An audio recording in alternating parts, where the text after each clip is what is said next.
ಶಾಸಕ BR ಪಾಟೀಲರು ತಮ್ಮ ಆಡಿಯೋ ರಿಲೀಸ್ ಆದಾಗಿನಿಂದಲೂ ಆ ನಿಲುವಿನಿಂದ ಹಿಂದೆ ಸರಿತಾ ಇಲ್ಲ. ಹೌದ್ರಿ, ಮಾತಾಡಿದ್ದೀನಿ, ಸತ್ಯ ಮಾತಾಡಿದ್ದೀನಿ, ಸೋ ವಾಟ್ ಅನ್ನುವ ಅರ್ಥದಲ್ಲಿ BR ಪಾಟೀಲರು ಪ್ರತಿಕ್ರಿಯೆಗಳ ಮೇಲೆ ಪ್ರತಿಕ್ರಿಯೆ ಕೊಡ್ತಾ ಇದ್ದಾರೆ. ಸತ್ಯನೇ ಮಾತಾಡಿದ್ದೀನಿ, ಏನೀಗ ಅಂತ.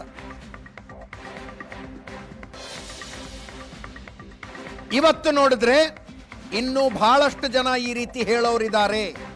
ರಾಜೀನಾಮೆ ಕೊಡುವಷ್ಟು ಬೇಸರ ಕೆಲವರಿಗಾಗಿದೆ ಅಂದ್ರು. ಮುಖ್ಯಮಂತ್ರಿಗಳ ಬರಕ್ಕೆ ಹೇಳಿದಾರಂತೆ, ಭೇಟಿಯಾಗಿ ಮಾತಾಡ್ತಾರಂತೆ. ಮುಖ್ಯಮಂತ್ರಿಗಳು ಕೇಳಿದ್ರು ಇದನ್ನೇ ಹೇಳೋನ್ ನಾನು ಅಂದ್ರು.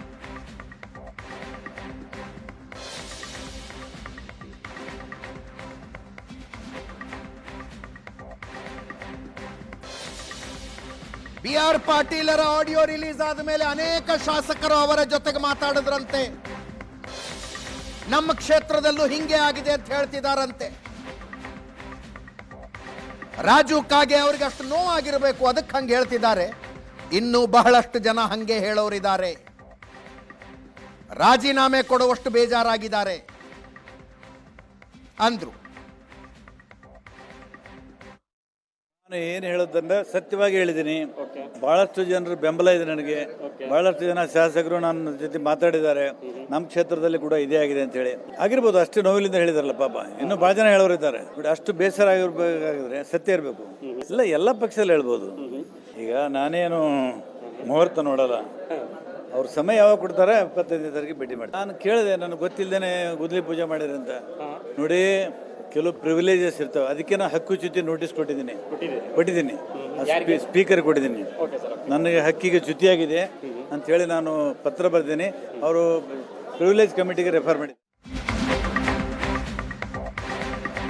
ಇನ್ನೊಂದು ಕಡೆ ಸಾಗರದ ಶಾಸಕ ಕಾಂಗ್ರೆಸ್ ಮುಖಂಡ ಬೇಳೂರು ಗೋಪಾಲಕೃಷ್ಣ ಮತ್ತೊಂದು ಬಾಂಬ್ ಹಾಕಿದ್ರು.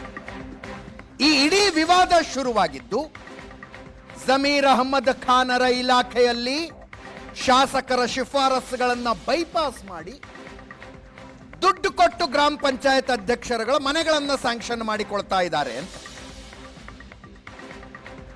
ಬೇಳೂರು ಗೋಪಾಲಕೃಷ್ಣರು ಹೇಳಿದ್ರು. ವಾಲ್ಮೀಕಿ ಹಗರಣದ ಆರೋಪ ಬಂದಾಗ ನಾಗೇಂದ್ರ ರಾಜೀನಾಮೆ ಕೊಟ್ಟು ತನಿಖೆಯನ್ನು ಎದುರಿಸಿದ್ರು.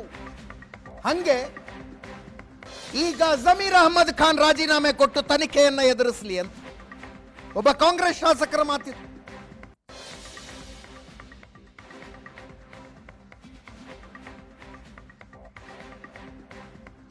ಇತ್ತೀಚೆಗೆ ಸುದ್ದಿಯಾಗಿರೋದ್ರಿಂದ ನಮ್ಮ ಹಿರಿಯ ಶಾಸಕರು BR ಪಾಟೀಲ್ರವರು ಏನು ಇವತ್ತು ಅಪಾದನೆ ಮಾಡಿದ್ದಾರೆ.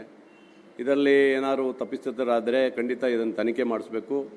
ಅಲ್ಲಿವರೆಗೆ ಇವತ್ತು ರಾಜ್ಯದ ಏನು ಮಂತ್ರಿ ಸ್ಥಾನ ಯಾರಿದ್ದಾರೆ ಅವರು ರಾಜೀನಾಮೆ ಕೊಟ್ಟು ತನಿಖೆ ಎದುರಿಸಿ ಆನಂತರ ಬರೋದು ಒಳ್ಳೇದು ಅನಿಸ್ತದೆ ನನಗೆ. ಯಾಕಂದರೆ ಗೊಂದಲ ಸೃಷ್ಟಿಯಾಗೋದು ಬೇಡ, ಪಕ್ಷದಲ್ಲಿ ಮತ್ತೆ ಇದೇ ಥರ ಗೊಂದಲಗಳು ಆಗೋದು ಬೇಡ. ಹಿರಿಯ ಸದಸ್ಯರು ಎತ್ತಿರೋದ್ರಿಂದ ಹಿಂದೆ ಎಲ್ಲ ನಾಗೇಂದ್ರ ಅವರೆಲ್ಲ ರಾಜೀನಾಮೆ ಕೊಟ್ಟು ಈಗ ಮತ್ತೆ ಅವ್ರಿಗೆ ತಗೊಳ್ಳೋಕ್ಕೆ ಅವಕಾಶ ಇದೆ, ಅವರೆಲ್ಲ ಬರಲಿಕ್ಕಿದ್ದಾರೆ. ಹಾಗೆ ಇದನ್ನು ಮಾಡೋದು ಒಳ್ಳೇದು ಅನಿಸ್ತದೆ ನನಗೆ. ತನಿಖೆ ಮಾಡಿ ತಪ್ಪಿತಸ್ಥರಾದರೆ ಅವ್ರು ರಾಜೀನಾಮೆ ಕೊಡಬೇಕಾಗತ್ತೆ.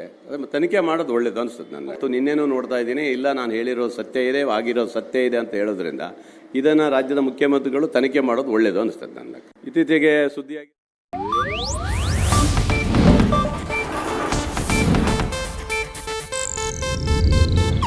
ಇದು ಏಷ್ಯಾನೆಟ್ ನ್ಯೂಸ್ ನೆಟ್ವರ್ಕ್ ಪ್ರಸ್ತುತಿ.